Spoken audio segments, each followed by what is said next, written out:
Hello, everybody, and welcome back to a brand new episode of the NASCAR 21 Ignition Career Mode. Today we have Las Vegas Motor Speedway race number 4 of our Cup Series career on the way here. Now, as this was the very first race that I've recorded where, you know what, it wasn't a complete disaster, and for the first time, I did not want to uninstall this game after I finished, and I think it might be because of the patch. I am now officially playing on the second patch that released with this game from Motorsport Games, and there's quite a noticeable difference here with the quality of the game. There's still quite a bit of issues with this game, so nothing's fixed. It's really not a whole lot better than its previous state with the first patch, but definitely some improvements, and that gave me hope here because, like I said, for the first time ever, I did not want to uninstall this game after I did a race. So you guys are about to see, of course, exactly how interesting this race was, to say the least here now. But of course, first up, we have the practice section. We have the qualifying session to get through, as I was looking forward to this one. Las Vegas, a track that I enjoy, and I didn't know what to expect, of course, with the way the AI is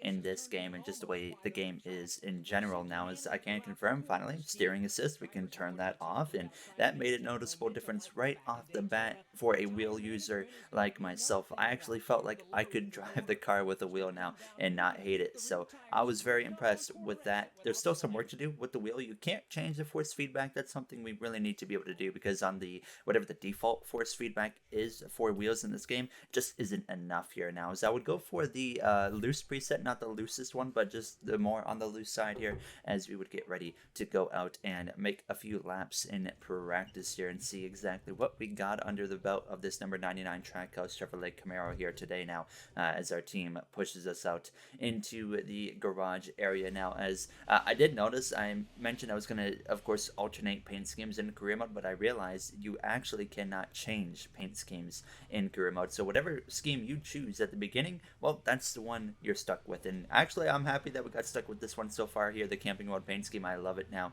as you would roll out of the garage area onto the pit lane and get some laps under our belt. On a new set of fresh tires, it's pretty much full throttle around Las Vegas, so there wasn't a whole lot to it now, as I'm going to show you one whole lap around this track now. As well, in the new patch, one of my favorite things that they added was they finally put brake markers at all road courses for every corner. That is very nice to see. That's something actually I requested to the team. I said, please get brake markers in the game. They got it, and thank you, Motorsport Games, for adding those. Those are going to be very, very helpful, as it's kind of hard to see some corners just with the way the graphics are and the way the cameras are set up here in this game. Sometimes you can't always see those upcoming corners, especially like the Daytona road course bus stop on that back straightaway. Very hard to see compared to like an iRacing, where you can see it coming up well before you get there now.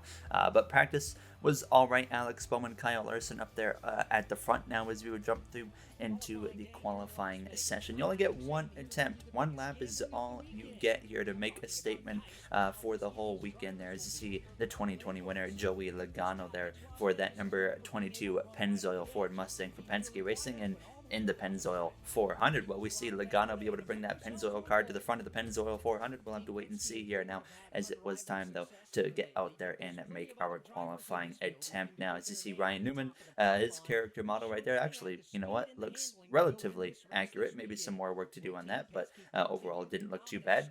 We've had a very interesting season so far here in the Cup Series. Obviously, we went to the Daytona 500, didn't finish in the top 10. We went to the road course at Daytona, finished in the top 10. And then the last time out, we actually, at Homestead, Miami, did not finish in the top 10. And then the game had that crash, and then we ended up having to simulate it, and we were in like 30-something place because of that. So trying to make a big statement here today in Las Vegas that we are here to fight for a playoff spot is kind of the main goal now, as we would have a pretty decent qualifying lap here. It was full throttle the whole time, so there's not a whole lot you can do now as we come through to cross the line. It's going to be what position? It's hopefully a top 20 is kind of what I was hoping for, but it's actually going to be P26, as you see the rest of the qualifying order on your screen. Into the top 10 and up on front row, it's going to be Kyle Larson and Martin Truex Jr. here as we get ready to go green. Alex Hayden here, welcoming you to Las Vegas Motor Speedway for the Pennzoil 400, presented by Jiffy Lube. This is a high-speed mile-and-a-half track located right next to Nellis Air Force Base, just north of the Las Vegas Strip. Look out for the teams who are prepared to roll the dice with their pit strategy today and see if they can come out on top.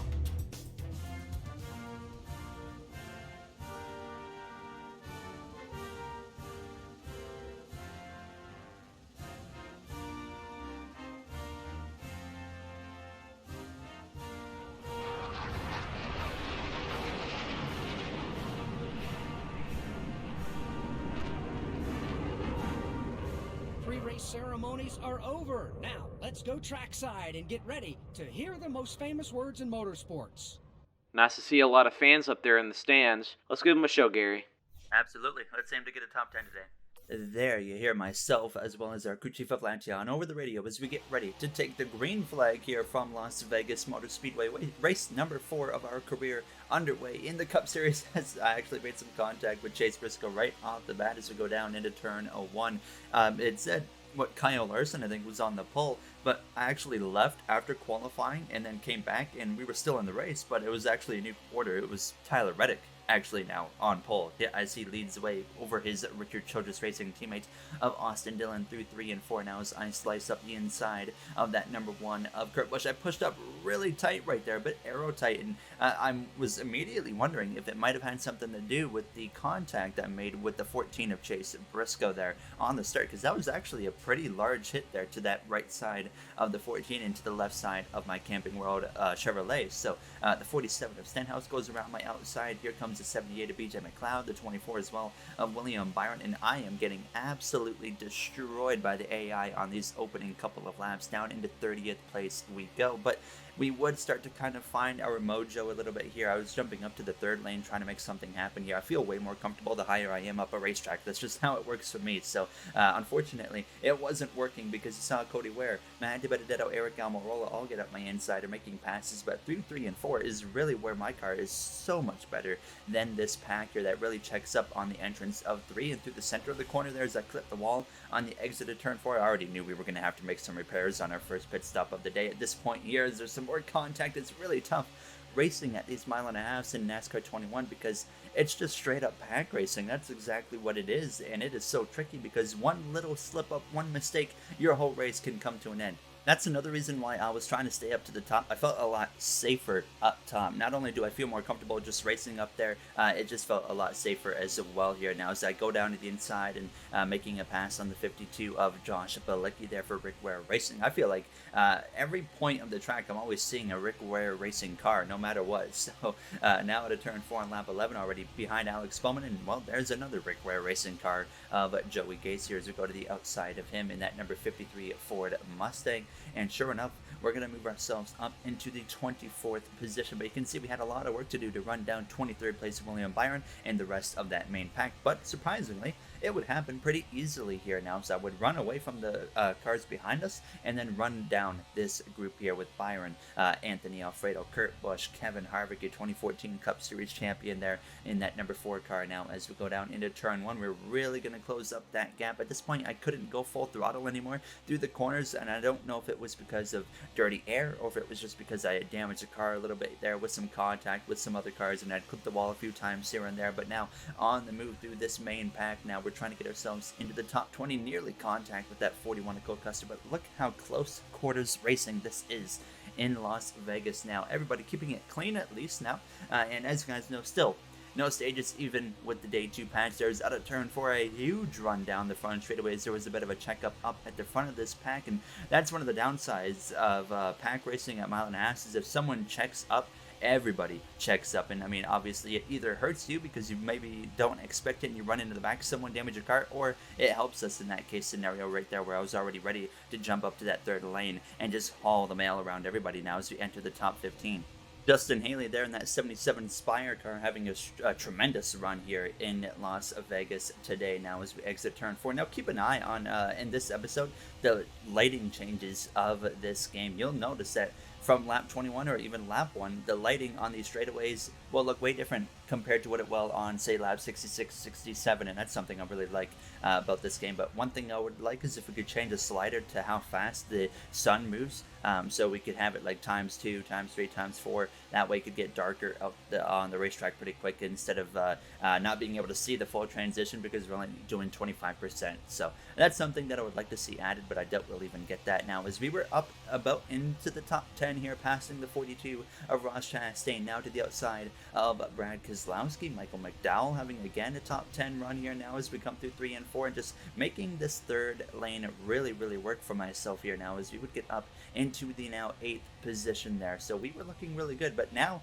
from this point on, I couldn't actually close in anything on 7th place and up above Ryan Blaney here, which was a bit surprising. So now the goal was to do the exact same thing we did last time in Homestead, Miami. Go to about the halfway point of this race and then bring it into the pit lane here now and see if we can maybe get a bit of an undercut on the rest of the AI. Now the main thing for this pit stop is going to be actually repairing this car, because I could definitely tell that some of the contact we had made with people as well as that wall was definitely affecting us towards the end of this first and opening fuel run here. Now as you see me really having to back out of the throttle right there on the exit of turn 2, nearly knocked down the wall, and we just continue to lose time to Ryan Blaney. Now surprisingly, on lap 32, everybody's going to come into the pit lane, so following that trend right there, these cars that are pitting are not going to be able to make it to the end of this race, and they will have to pit before it comes to an end.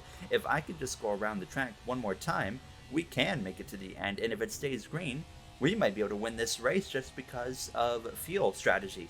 So hopefully the extremely rare event of a caution doesn't happen here, and that will allow us to probably actually win this race now, as we have made it to lap 34. So we know at this point, no matter what, we can make it to the end of this race if we pit now. So I don't know exactly why the AI can't stay out any longer, because I can see the fuel light is not even blinking yet. That means we can go significantly longer still if we wanted to, but I decided not to. I decided we're going to come into the pit lane right here now just to play it safe on the end of lap 34. Still very tough to get the strategy down in this game. It makes zero sense to say the least here now, as I got destroyed by the 37 of Ryan Priest there. Someone out in front of us is actually having a moment there, and that's the number 96 of Ty Dillon here, as we're going to come in to service our car as we also run into the side of Kurt Busch. But like I said, the main thing about this pit stop, other than the 4 tires, 2 cans of fuel, is repairing this car. Also made an adjustment to loosen it up a little bit there, and hopefully that will allow us to carry more speed through the corners full throttle, but we'll have to wait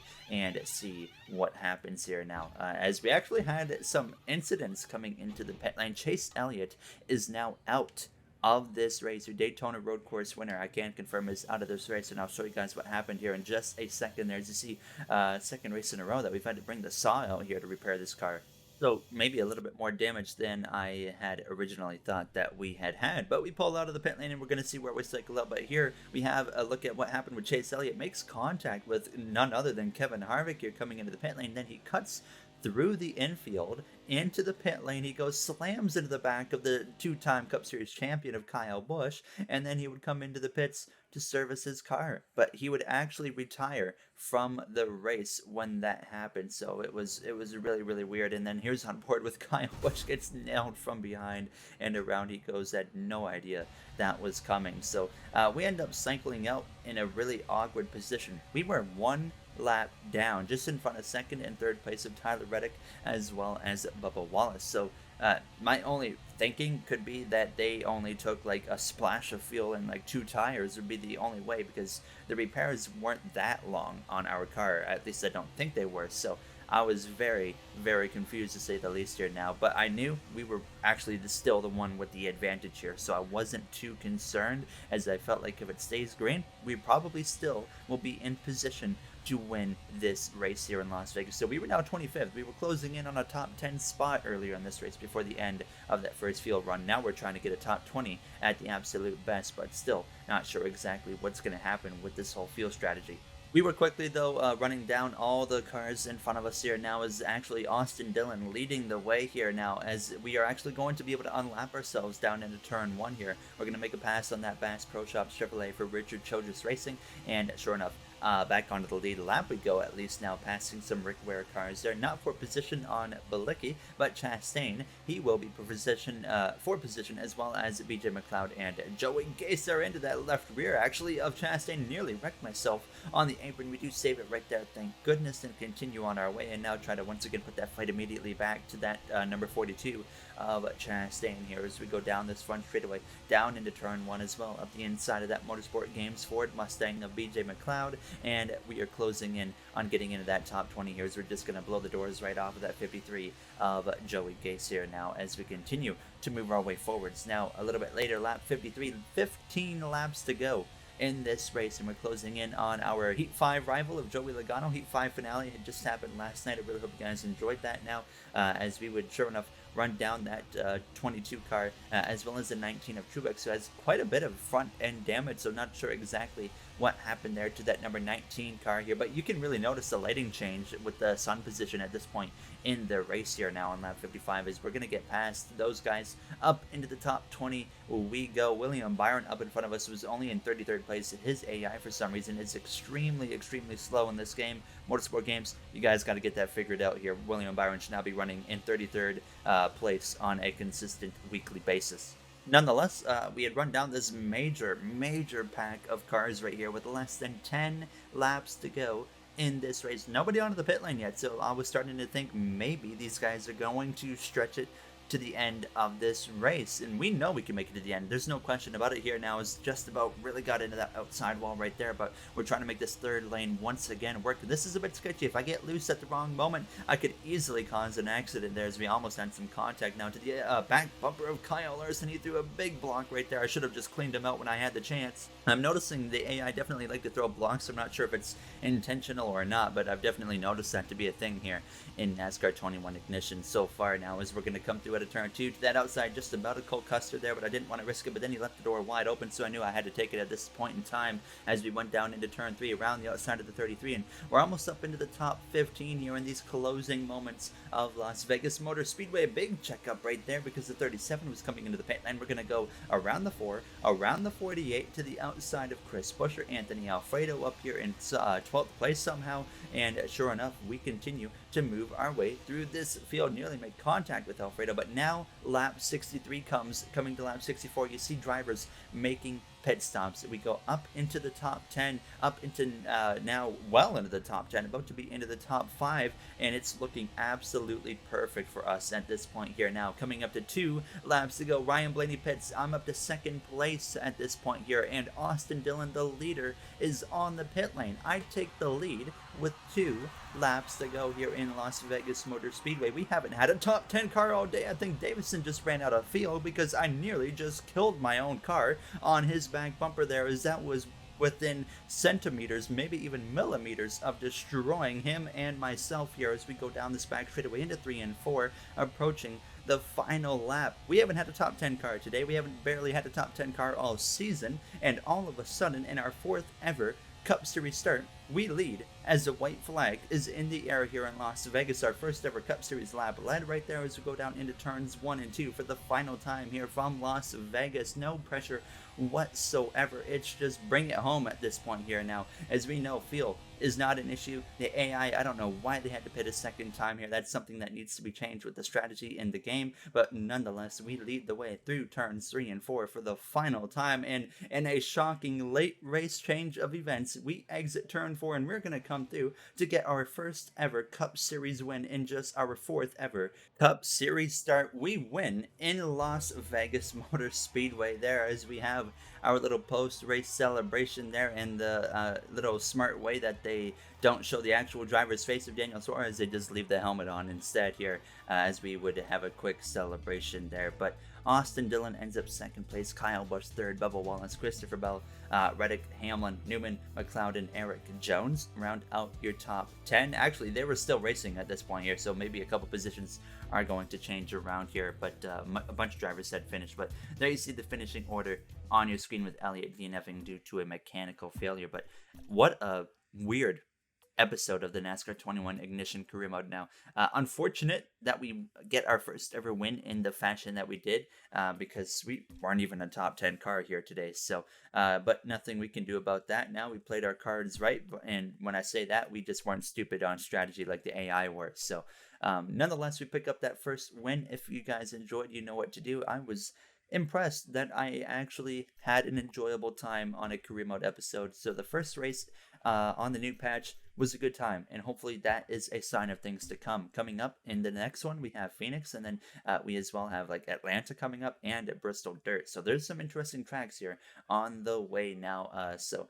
I'm excited for the future of these next at least handful of episodes. So we'll see where it goes. But before we do end this episode, of course, I would like to say thank you to the Go On Racing members of MJ, Joseph 9001, Timothy Arline, Hayes Gaming, Brett Durward, Dark Gengar Gaming, AJ Visura, Russell Dixon, Kenneth Kenneth Barnett, Dana9302, Speed Demon 341, Ellis Emery, DMuzzy65, as well as Joe Brett. I appreciate you guys' support so much as usual, and I'll see you guys in the next one. Have a great day, everybody.